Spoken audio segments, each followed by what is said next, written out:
Hello there, the machine that you can see behind me is the 1976 RG500 Suzuki racing machine with codename XR14 that Barry Sheene rode. The machine actually won 4 Grand Prix in 1976.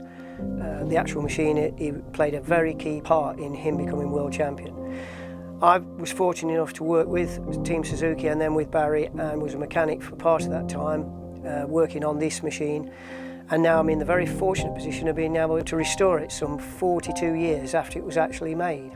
Unfortunately, standing still for, we'd say, 40 of those 42 years has not rendered the machine in a very good light.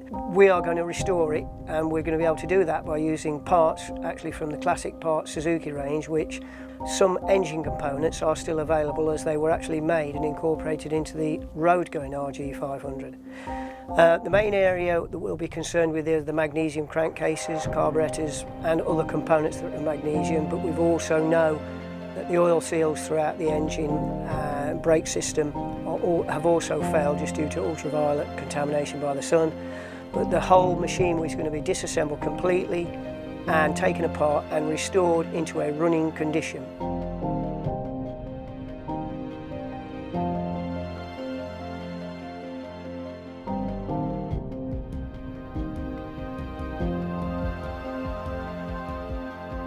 Okay, we've just taken the engine out of the chassis in a matter of 20 minutes or 40 minutes in total to mark the parts.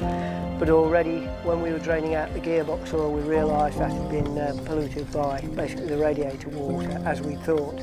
We've saved the gearbox oil, or emulsion as we call it, and the engine has basically suffered from corrosion. If we look at the water outlet pipe, which again is from the water pump area, a third of that has just corroded away, which isn't bad in itself, but it means the crankcases internally may have suffered similar damage, but we'll see when we actually take the engine apart. It's a 3-split crankcase, so we started at the top, which is removal of the cylinder heads, the cylinders, then onto the upper crankcase, which removing that reveals the crankshafts and the actual layout of the engine. We then turn the engine over to remove the lower section, which contains the gearbox and the water pump. That is where we began to pick up the damage that we'd seen of the corrosion as water had been left in it over a period of, we don't really know, maybe 10, 12 years. It's not significant, it is quite bad, but we should be able to, like I said, repair the crankcases and get those back into a good working order. Overall, looking at the various components, the rotary valves, the ignition system, the water pump, they are perfectly serviceable. The interesting point on the engine is, well, it used to have an oil pump on it, which is still blanked off an aluminium plate. But other than that, for a machine that's 42 years old, it's in remarkable good condition, engine-wise. Chassis-wise, that's quite easy to fix, and we'll run through that later on. Well, here we are on day 2 of the restoration of Barry Sheene's 1976 World Championship winning bike. Yesterday we took the engine completely apart, which is behind me. We took a few components off the chassis just to enable the engine to be removed, but today we've now completely disassembled the chassis. As you can see, the chassis is behind me. Surprisingly, as the chassis is steel, there's no corrosion whatsoever on it.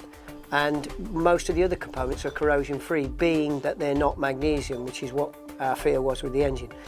During the disassembly of the chassis, the left-hand footrest seemed quite difficult to remove, but what we found out after basically using heat to remove it, this bike at one time, Barry had slid off it, and because of the way the footrest boss is mounted to the frame, it would automatically break, which is what had happened here, and the frame becomes useless. On Grand Prix racing, we'd have to fit a new frame overnight. But on this one, we did a repair during the racing history of this bike. But that was the reason why we had to use heat to remove the left-hand footrest boss.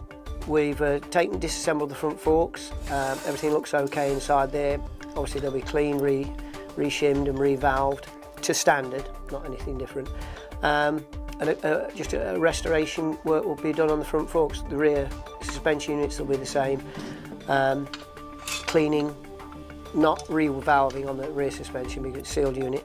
But the main area for us will be the brakes, front and rear, complete overhaul, new seals, new pads, everything cleaned, new piston seal kits, which we can still get. Classic parts, we'll be able to supply those. And then we'll just give, the exhaust will be given a thorough clean, new packing for the silencers. The wheels will be disassembled, tyres removed, because these tyres now are literally more than 40 years old, they're unusable. But mainly when we get the tyres off the wheels, we're going to have both wheels crack tested and checked for trueness. And then we'll just we'll begin the reassembly when we've cleaned all the parts up.